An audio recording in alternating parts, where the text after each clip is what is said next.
Have you ever wondered why your heart aches for someone who gives you nothing in return? No affection, no presence, not even a promise? And yet, you stay.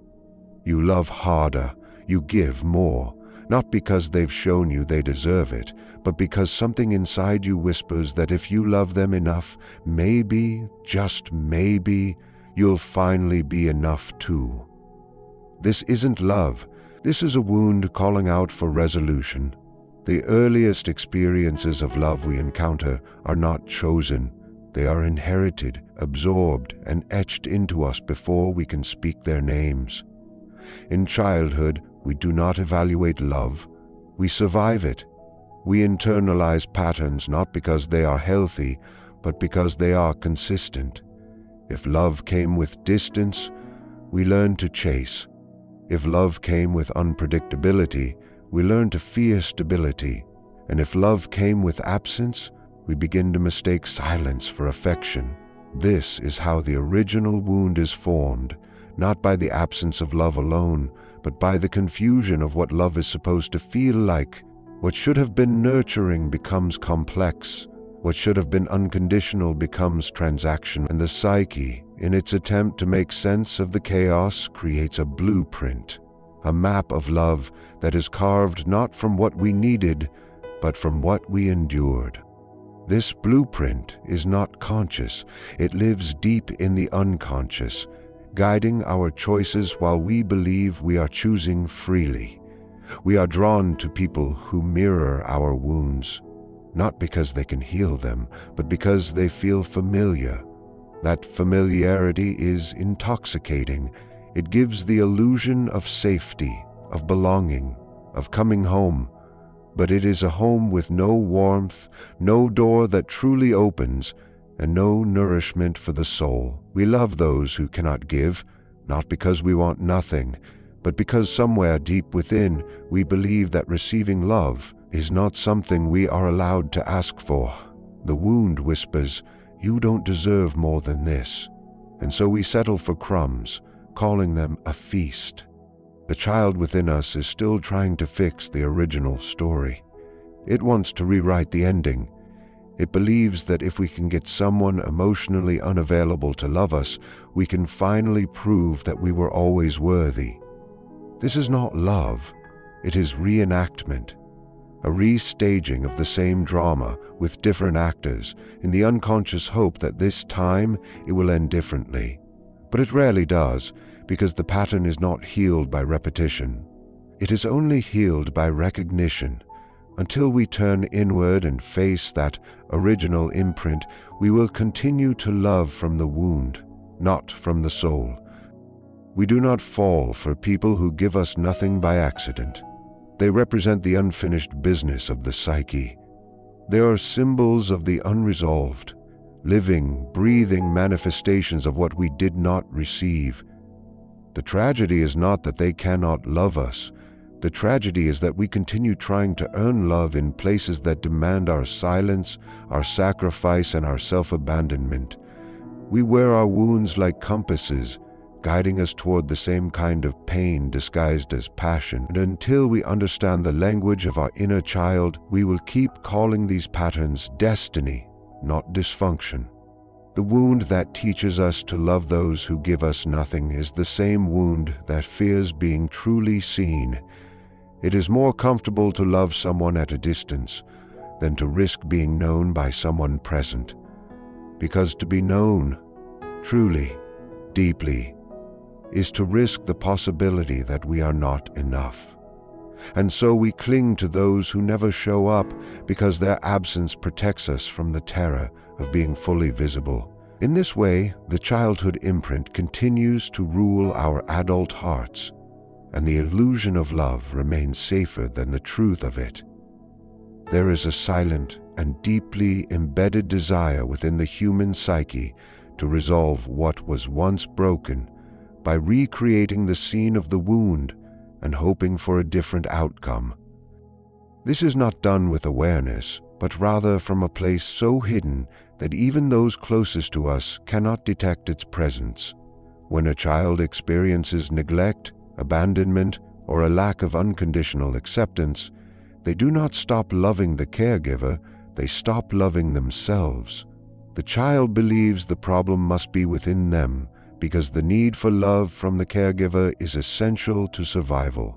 And so they develop the belief that love must be earned, that healing lies in being good enough, patient enough, giving enough.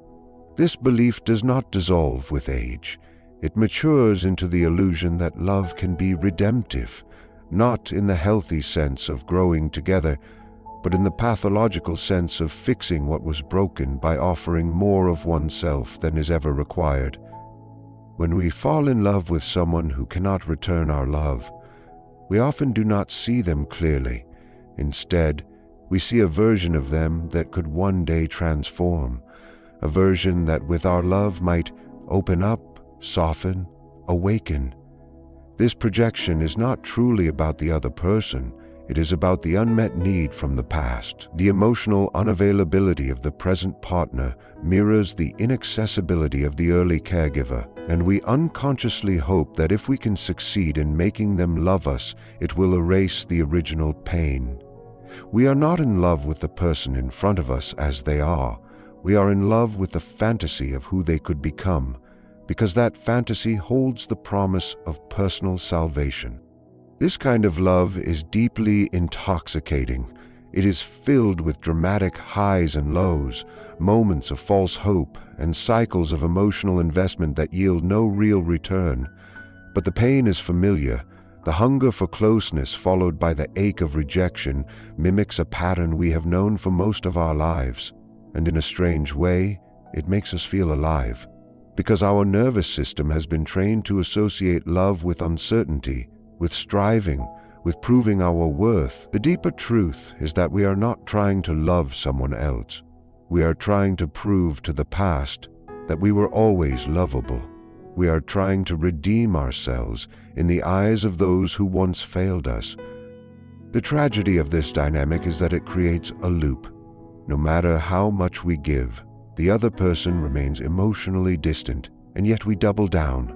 We try harder, love deeper, tolerate more, thinking that this act of devotion will unlock something in them. But what we are really trying to unlock is the belief that we were never enough. The love we pour out is not a gift for the other, it is a plea to the past. See me now, love me now, choose me this time. This is not love in its purest form. It is love distorted by trauma, by memory, by longing for closure that cannot be found in the present moment. And yet, it is this very distortion that opens the door to awareness. When we become conscious of the pattern, we can begin to step out of the illusion. We realize that we were never meant to redeem the past through someone else's transformation. The healing was never meant to come from getting them to love us. The healing begins when we understand that we were always worthy of love, even when it was not given. Only then can we begin to choose relationships that reflect wholeness instead of lack, truth instead of fantasy, and presence instead of a ghost from the past. To understand the way we project our worth onto others, especially those who can give us nothing in return, we must first look inward at how self-perception is formed. From an early age, our sense of value is often mirrored back to us by those around us. If we were seen, heard, and appreciated for who we truly were, we develop a healthy internal compass that tells us we are deserving of love. But for many, that reflection was inconsistent, conditional, or entirely absent. In the absence of secure validation, the self does not stop seeking it. It merely shifts the direction outward, looking for external mirrors to reflect back what was never firmly internalized. This projection is not a conscious act. It begins quietly, almost elegantly. When we meet someone emotionally distant, vague, or unreliable, instead of recognizing the lack as a red flag, we fill in the blanks with our own light. We attribute to them depth, potential, and even goodness, not because they've demonstrated these qualities, but because we want to believe they are there. In essence, we love what they could be, not who they are. This dynamic is a defense mechanism rooted in a deep yearning, the longing to be seen and valued. We imagine that if we can love enough, give enough, and stay long enough, that person will eventually awaken to our worth and finally return it. What is often missed is that in such relationships we are not receiving love, we are giving it unconditionally to a version of someone that lives in our minds. We are in love with our own projection, with our own capacity to give, not with the reality of what the other person is offering. This projection keeps us trapped because it convinces us that the emotional imbalance is noble or romantic. We tell ourselves that loving without expectation is pure, but in truth we are starving for reciprocity while pretending to be full.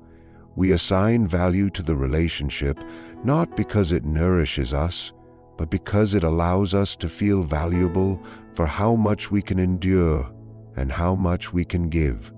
This kind of self-sacrificing love is often celebrated in stories and myths as the ultimate act of devotion, but psychologically it is a warning. The inability to detach from someone who gives nothing is often a reflection of how deeply we fear our own emptiness. If we stop projecting and begin to see the person clearly, the illusion crumbles. We would have to confront the devastating truth that we were loving a void, not a vessel. And perhaps more painfully, we would have to face the question, if they can't love me, what does that say about me? That fear is so potent that it keeps many bound to emotionally barren dynamics for years, even decades. There is also a subtle pride in this kind of projection, a belief that we are different, that our love is strong enough to heal, to awaken, to transform someone else. We begin to treat the relationship as a project rather than a partnership, and as we invest more of ourselves into someone who gives us nothing, we further deplete the parts of us that actually need care, attention, and love. The wound deepens because we are not just being rejected by another, we are rejecting ourselves by staying where we are not valued. To truly awaken from this projection, one must engage in the difficult task of self-confrontation, to ask, without judgment, why am I choosing someone who offers me nothing? And what part of me believes this is all I deserve? These questions are not meant to induce shame, but to ignite awareness. Because once we see that we've been in love with an illusion of our own making, we can begin the far more important work of falling in love with reality, with someone who meets us fully, or more importantly, with ourselves. In doing so, we reclaim the projection, retrieve our worth, and finally allow love to be mutual, not mythological. The attachment to emotional unavailability often masquerades as romantic intensity, but underneath that drama is a psychological pattern rooted in early experiences. Many people find themselves repeatedly drawn to partners who are distant, inconsistent, or avoidant, not because these traits feel good, but because they feel familiar. The paradox is this: the very absence we once feared in childhood becomes the absence we subconsciously chase in adulthood. It is as though the psyche has learned to associate love not with presence, security, or warmth, but with the act of striving, of constantly reaching for someone who remains just out of emotional grasp.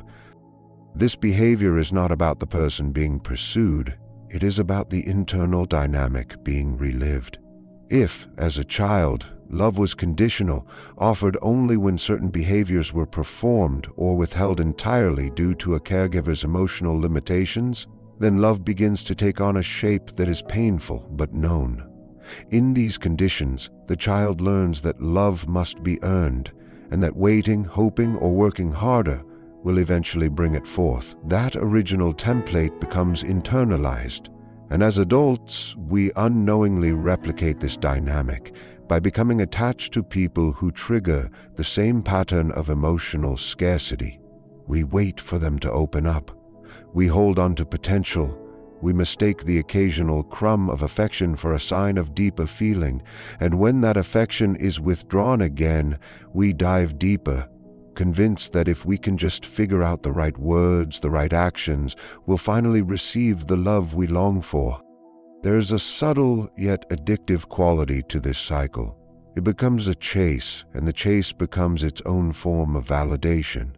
When a distant person offers a rare moment of closeness, the emotional high can feel overwhelming, almost euphoric.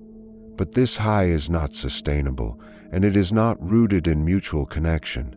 It's rooted in survival programming. It's the inner child finally getting a glimpse of what they always wanted, and it makes the nervous system light up in recognition. But this emotional spike is quickly followed by a crash. Disappointment, confusion, and often self-blame. The absence returns, the partner withdraws, and the cycle repeats. Over time, the individual becomes addicted not to the person themselves, but to the cycle of anticipation, reward, and loss. What is especially insidious about this dynamic is that it convinces the person on the receiving end that the problem lies within them. If I were more confident, more patient, more attractive, more understanding, they would stay. But this self-blame only deepens the attachment because it intensifies the desire to prove oneself worthy. The fear of abandonment is now fully fused with the drive to attain love, and the emotionally unavailable partner becomes the gatekeeper of both pain and hope. To become conscious of this pattern is deeply unsettling. It requires looking at why we are drawn to those who never fully arrive. It requires asking what absence we are truly chasing, because it is rarely about the partner in the present. More often, it is about the echo of someone long gone, and the chase becomes not a pursuit of love, but a reenactment of grief. It is the psyche's desperate attempt to reverse a wound that was never supposed to be ours in the first place. Healing from this dynamic is not about vilifying the emotionally unavailable or shaming ourselves for being drawn to them. It is about understanding that this attachment to absence has been mistaken for passion. It's about realizing that safety might feel boring, that availability might feel suspicious, simply because it contradicts everything we were once taught about love. And it's only by becoming aware of this pattern that we can begin to choose something different, something rooted not in survival, but in self-respect, presence, and truth. The belief that love must be earned is not born from experience with healthy affection, but from encounters where love was conditional, inconsistent, or even withheld entirely. This belief, often developed in early relational experiences, becomes the lens through which many view all future emotional connections. When love was only given in exchange for compliance, achievement, or emotional caretaking, the developing psyche learned that love is not a birthright, it is a reward. And so, even in adulthood, people shaped by these early dynamics may find themselves laboring to be loved, convinced that only through sacrifice, silence, or self-erasure can they truly be worthy of someone's care. This narrative is not just a belief. It is a system of behavior, a psychological contract written without conscious awareness. When someone enters a relationship with this contract silently in place, they begin offering themselves in ways that are not authentic but strategic. They mold, adapt, and shrink to avoid conflict. They give more than they receive, often at great emotional cost. And when that love is not returned, they do not question the imbalance. They question their own worth. They assume they simply have not done enough, given enough, been enough. The deeper tragedy here is that these individuals often do not even realize they are worthy of love as they are. They believe that love is something to strive for, not something to rest in. This compulsion to earn love often leads people to emotionally unavailable or self-centered partners because those dynamics mirror the original wound. When affection is doled out sparingly or conditionally, It reinforces the need to perform, to chase, to prove. The intermittent nature of these interactions only deepens the psychological hold. Inconsistency breeds obsession, not satisfaction. Each glimpse of validation feels like proof that love is just within reach, if only they try a little harder. But the reality is that no amount of effort can make someone capable of giving what they do not have or are unwilling to share. This pattern creates profound emotional fatigue. To constantly be on edge, reading between the lines, interpreting silences, and attempting to preempt rejection is to live in a state of hypervigilance. The person doing the giving begins to lose touch with their own needs, desires, and boundaries. They may begin to equate love with exhaustion, with longing, with self-sacrifice. Over time, this erodes their sense of self. They may start to believe that needing love, asking for it directly, or expecting reciprocity is selfish or unreasonable, and this internalized belief keeps them locked in cycles of giving without receiving, loving without being loved. Ironically, the very thing they fear, abandonment, becomes a self-fulfilling prophecy. Not because they are unlovable, but because they continually choose partners who reflect their belief that love must be earned.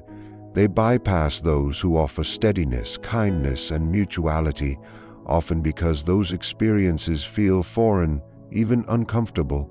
Safety may feel dull, peace may feel suspicious, and so they return again and again to the emotional dynamic they know best, the pursuit. The healing begins with the recognition that love is not a transaction. It is not something one must buy with their time, energy, or emotional labor. Love given freely, without agenda or condition, may feel disorienting at first, but it is within that discomfort that true healing occurs. It requires one to unlearn the idea that they must perform to be chosen, to embrace the radical notion that being loved does not require suffering, and to slowly, gently reclaim the truth that they are not broken. They are simply carrying a wound that mistook labor for love. There is a quiet but persistent illusion within the human psyche that suffering for love is somehow more noble, more profound, or more meaningful than receiving it freely.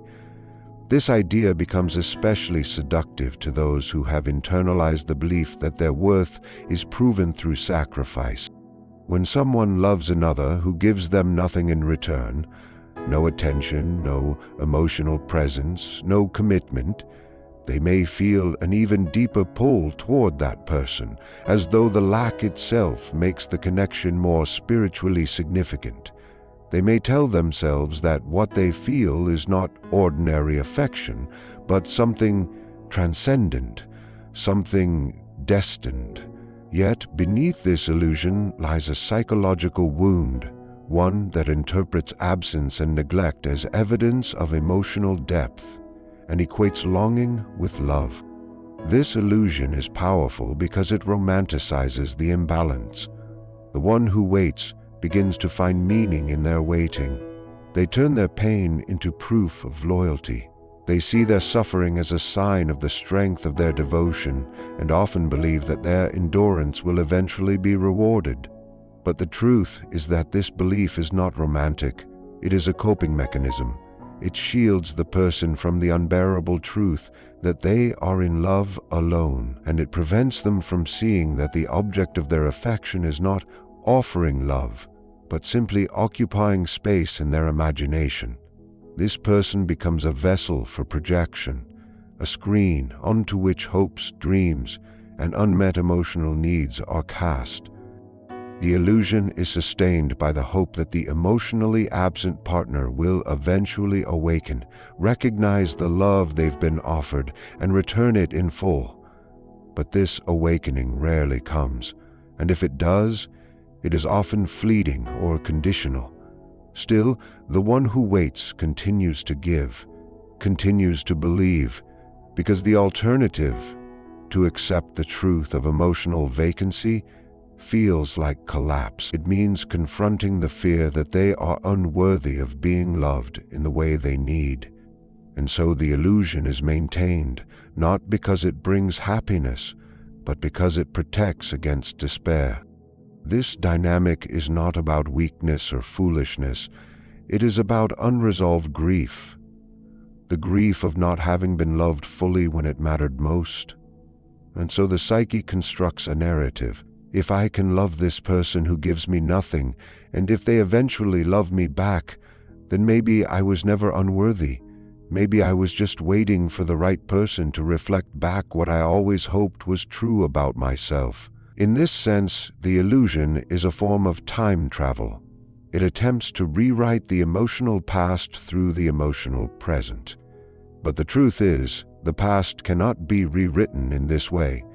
Loving someone who gives you nothing does not heal the old wound, it reopens it. Over time, the illusion becomes its own form of suffering. The one who gives may begin to lose their vitality. Their sense of joy, their clarity, their connection to self all begin to erode in the constant act of giving to someone who remains unmoved. And yet, this erosion is rationalized. They may say, "This is just how love feels for me," or "I can't help how deeply I care." But beneath those statements is often a quiet plea. Please, let this love mean something, even if I suffer for it. The desire for meaning, in the absence of mutual love, becomes the only thread holding the illusion together. True healing begins when the illusion is named, when one begins to see that love, when it is real, does not ask for complete self-abandonment. It does not leave one depleted, waiting, or confused. It is not built on fantasy or potential, but on presence and mutuality. To wake up from the illusion is not to lose love. It is to find it finally within, not in the form of someone else's validation, but as the recognition that one's capacity to love deeply was never meant to be wasted on absence. It was meant to be mirrored, met, and honored in return. The ache that binds us to those who cannot love us back is not a testament to the power of love. It is the echo of an unresolved wound, a pattern etched deep into the psyche long before we had the words to name it. We fall for emotional absences because they mirror the original landscapes of our unmet needs. We chase what we could not catch in childhood, hoping to rewrite the story with a different ending, but this pursuit only keeps us captive. Healing begins not when we win the love of the one who withholds it, but when we realize we never had to earn love to begin with. Love, in its truest form, is not something that arrives through suffering. It's something that exists through mutual presence, safety, and recognition. The person who gives you nothing is not your soul's mirror, but your wound's reflection. When you begin to love yourself enough to walk away from the absence, you make space for a love that will not ask you to bleed just to be seen.